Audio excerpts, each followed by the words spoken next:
Various reasons যে চিঠি আমরা দিয়েছিলাম ওর মধ্যে খুব পরিষ্কারভাবে কারণগুলো স্পষ্ট করে বলে দেওয়া হয়েছে।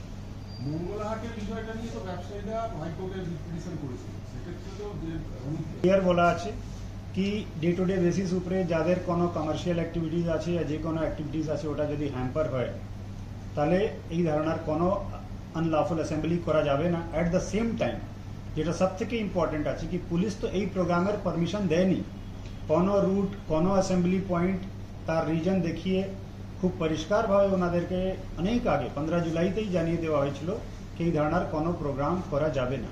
সেক্ষেত্রে কোন কোন বিষয়গুলো ওটা আমরা একটা লেটার করেছি, ওনারা ওই লেটার পেয়েছেন, ওর মধ্যে 3টা ইম্পর্টেন্ট রিজন লিখে ওনাদেরকে চিঠি পাঠানো হয়েছে, আপনারা নিশ্চয়ই ওনাদের কাছ থেকে ওটা দেখেন। বলা যাবে কোন কোন রিজনের জন্য? আমি আপনাকে বলেছিলাম একটা হচ্ছে কি ওখানে অনেক ইম্পর্টেন্ট অফিস আছে, যে রাস্তা দিয়ে ওনারা আবেদন করেছিলেন যেতে চাইছিলেন ওখানে ট্রাফিক থেকে শুরু করে অনেকগুলো স্কুল আছে, অনেক কমার্শিয়াল অ্যাক্টিভিটিস হয়।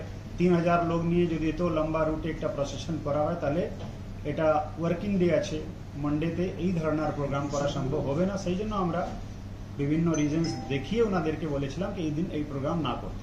স্যার ওনারা যদি প্রশ্নের উপরে আমি কোনো রিপ্লাই এখন এই মুহূর্তে দিতে চাইছি না, যদি ওনারা ফার্দার কোনো আবেদন করেন ওটা আমরা আমাদের নিয়ম অনুযায়ী নিশ্চয়ই ব্যবস্থা দেখে নেব।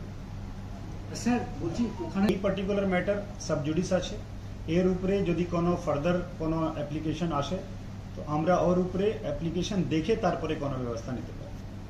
স্যার এটা আপনি যে মহামান্য আদালতের আদেশের কপি আমি আপনাদেরকে দিয়ে দিচ্ছি, আপনারা দেখে নিন।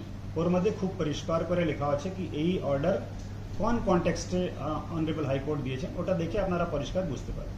স্যার আমি পড়েছি এই জন্য বলছি কি কোনো ইমাজিনারি হাইপোথেটিক্যাল ইস্যুর উপরে আমি এখন বলছি না, ওটা যখন আমাদের সামনে আসবে আমরা আমাদের যে অ্যাজ পার রুলস রেগুলেশনস ল এটা ব্যবস্থা নেব।